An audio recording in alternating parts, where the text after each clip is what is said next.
Au Venezuela, être millionnaire n'empêche pas d'être pauvre, nous sommes un pays de millionnaires, s'exclame, désabusée, Elisabeth Torres, en découvrant le prix d'une boîte de 3 millions de bolivars, dans un Venezuela englouti par la hausse effrénée des prix à la consommation.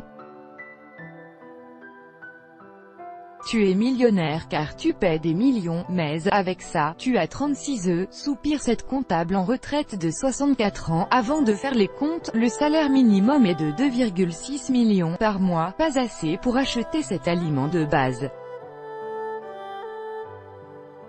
Le salaire minimum équivaut à 32 $ au taux de change officiel mais à peine $1 sur le marché noir, la référence de facto. Le destin est cruel pour le Venezuela, autrefois pays le plus riche d'Amérique latine grâce à ses immenses réserves pétrolières.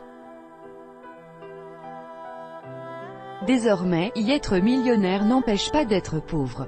Elisabeth n'est pas la seule à s'en plaindre. Parmi les stands du marché de Chazao, dans l'est de Caracas, la folle escalade des prix est le principal sujet de conversation. Chaque jour les Vénézuéliens déboursent, ou plutôt, règlent par carte bancaire, car les billets sont introuvables, des sommes à 7 ou 8 chiffres pour payer le riz ou la farine de maïs. Carmen Machado, 57 ans, licenciée par une société de nettoyage de bureaux, a touché pour solde de tout compte le montant astronomique de 5,8 millions de bolivars, tout juste de quoi acheter 1 kilo de viande.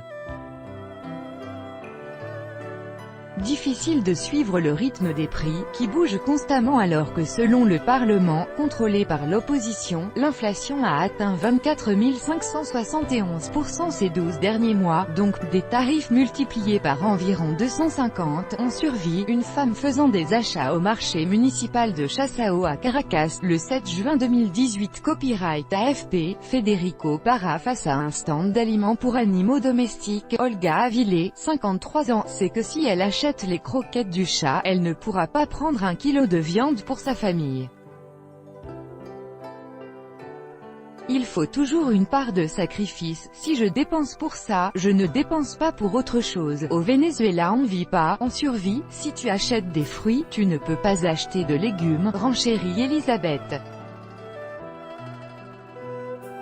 Récemment, le président socialiste Nicolás Maduro a annoncé de nouveaux billets, avec 3 zéros en moins, dénommés « Bolivar souverain » et censés contrer le dollar de l'Empire américain. Mais dans les faits, les tarifs de la plupart des biens et services, hormis ceux subventionnés, comme l'eau, l'électricité, l'essence ou certains aliments, sont adossés sur le dollar négocié au marché noir, à 30 fois le taux officiel. Nous devons demander à nos proches vivant à l'étranger qu'ils nous envoient quelque chose. Avec ce que nous avons ici, on ne peut pas manger, confie Aurora González, 72 ans, dont le fils a quitté le Venezuela comme des centaines de milliers d'autres ces dernières années. Nicolás Maduro, réélu jusqu'en 2025 lors d'un scrutin contesté par la communauté internationale, attribue cette hyperinflation à la « guerre économique » menée selon lui par l'opposition pour le renverser.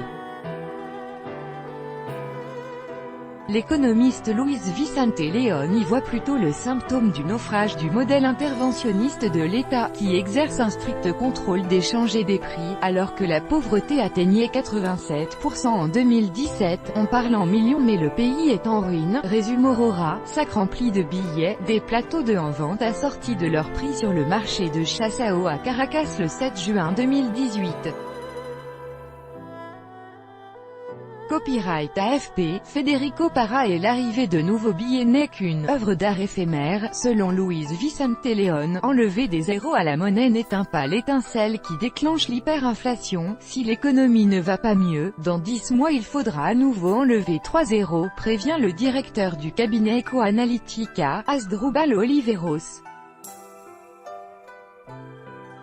De nombreux Vénézuéliens ne s'habituent pas à compter en millions. Par confort et effet psychologique, on va dire que quelque chose coûte 4 500, mais non.